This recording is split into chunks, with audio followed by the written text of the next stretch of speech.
ॐ कृशधरी महाचण्डी मुक्तकेशी वलिप्रिये कुलाचार प्रसन्यास्ये नमस्ते शङ्करप्रिये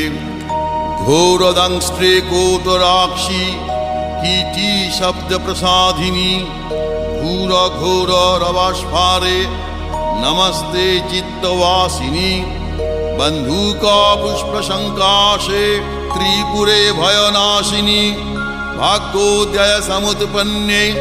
नमस्ते वरवन्दिनी जय देवी जगद्धात्री त्रिपुराद्ये त्रिदेवते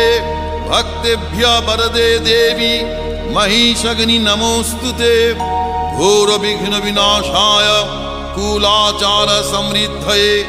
नमामि वरदे देवी मुंडमाला विभूषणे रक्तधारा